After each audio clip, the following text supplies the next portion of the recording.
तीनों को मिला के क्या बोलते हैं, सेंट्रल डोग्मा। ठीक है, इसमें क्या होता है, डीएनए से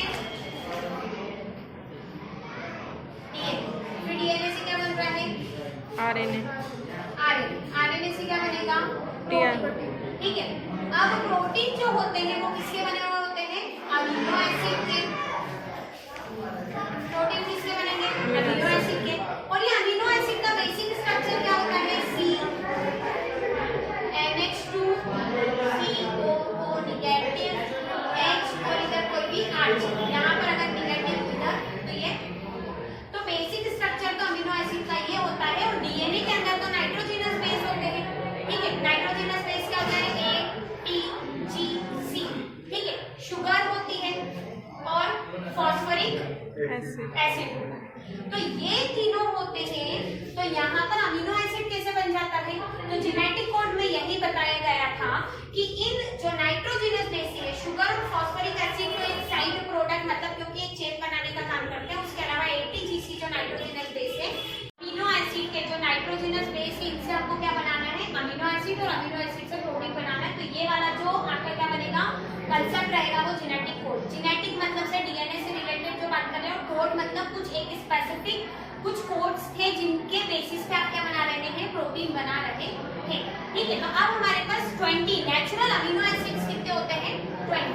ठीक है, अभी तो और भी डिस्कवर हो चुके हैं 21 to 23, लेकिन जो नेचुरल अमीनो एसिड है वो कितने हैं, 20 अमीनो एसिड हमारे पास होते हैं।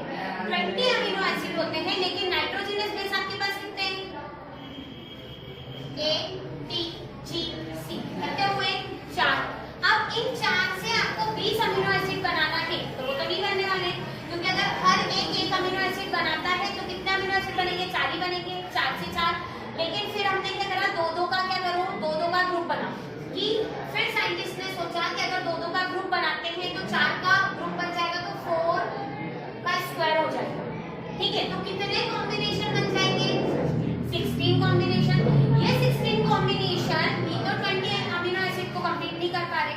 ठीक है, तो 16 कॉम्बिनेशन 20 अमीनो एसिड को कंप्लीट नहीं कर पा रहे, इसलिए नेक्स्ट कॉम्बिनेशन या 4 की पावर 3, मतलब अगर 3-3 के पेयर को हम लेते हैं, 3-3 का कॉम्बिनेशन बनाते हैं, तो क्या 20 अमीनो एसिड बन पाएंगे, तो 20 अमीनो एसिड यहाँ पर कितना हो जाएगा, 64। ठीक है, 4 की पावर 3 = 64, मतलब हमारे पास अमीनो एसिड है 20, लेकिन अब कोड कितने बन गए हैं, 64। तो हम कोई भी चीज ज्यादा चला लेते हैं, लेकिन कम चीज नहीं चलती। तो ज्यादा चलने से मतलब 64 कोड्स मिलके कितने अमीनो एसिड बनाते हैं, 20 अमीनो एसिड। ठीक है, मतलब अब डिसाइड हो गया कि एक कोड के अंदर कितने नाइट्रोजनस बेस रहेंगे, 3। ठीक है, तो 3 नाइट्रोजनस बेस, ये जो 4 नाइट्रोजनस बेस है ATGC, ये चारों नाइट्रोजनस बेस क्या करते हैं, आपस में अलग अलग कॉम्बिनेशन बनाते हैं 3-3 का, और कितने नए कॉम्बिनेशन बन जाते हैं, 64 कॉम्बिनेशन। 64 कॉम्बिनेशन जो रहेंगे, अब वो कितने को कोड करेंगे, आपके 20 अमीनो एसिड्स को कोड करेंगे। ठीक है, अब इनकी कुछ बेसिक प्रॉपर्टी होती है कि दूसरा ये क्या होते हैं, जो कोड्स होते हैं इनकी प्रॉपर्टीज कुछ, जैसे कि जो 64 कोड्स बनेंगे उसमें फर्स्ट कोड जो रहता है उसको बोलते हैं स्टार्टिंग कोड। ठीक है, स्टार्टिंग कोडोन, क्या बोलेंगे उसको, स्टार्टिंग कोडोन। स्टार्टिंग कोडोन क्या होता है, AUG, क्या होता है, AUG। ठीक है, AUG स्टार्टिंग कोडोन होता है, मतलब आप दुनिया में कोई सा भी आप प्रोटीन बना रहे हैं, चाहे वो एनिमल्स का हो, प्लांट्स का हो, कोई सा भी प्रोटीन हो, वो किससे स्टार्ट होगा, हमेशा AUG कोड से ही स्टार्ट होगा। और AUG कोड जो होता है वो मिथियोनिन मेट अमीनो एसिड को क्या करता है, कोड करने का काम करता है। ठीक है, तो अब जरूरी नहीं है कि हर एक प्रोटीन का फर्स्ट अमीनो एसिड मिथियोनिन ही हो। तो स्टार्टिंग तो क्योंकि हमको प्रोसेस स्टार्ट करनी है, एक सिग्नल चाहिए, तो सिग्नल के लिए हमको ऑलवेज क्या है, AUG। ठीक है, मिथियोनिन। लेकिन ये जो मिथियोनिन है, ये किसी अमीनो एसिड जब प्रोटीन कंप्लीट हो जाता है तो उसमें स्प्लाइसिंग की प्रोसेस हो जाती है। स्प्लाइसिंग मतलब कट हो जाता है, जहां पर आपको फर्स्ट अमीनो एसिड मिथियोनिन नहीं चाहिए वहां पर कट, जहां पर चाहिए वहां पर ये एज इट इज रहता है। ठीक है, ऐसे ही कुछ क्या होते हैं, 64 में से एक कोड क्या होता है, मिथियोनिन, जिसको हम बोल रहे हैं स्टार्टिंग कोडन। दूसरे 3 जो होते हैं वो क्या होते हैं, स्टॉप कोडन।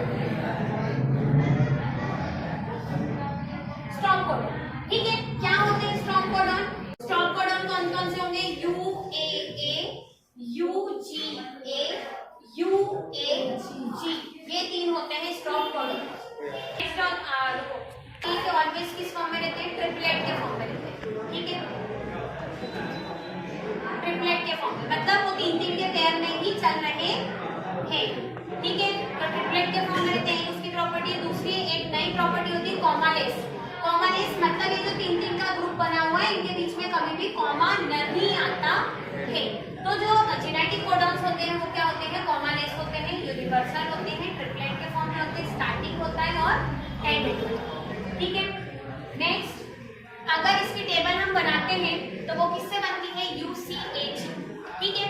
मतलब आपको तीन कोडॉन्स चाहिए, फर्स्ट इज UCAG,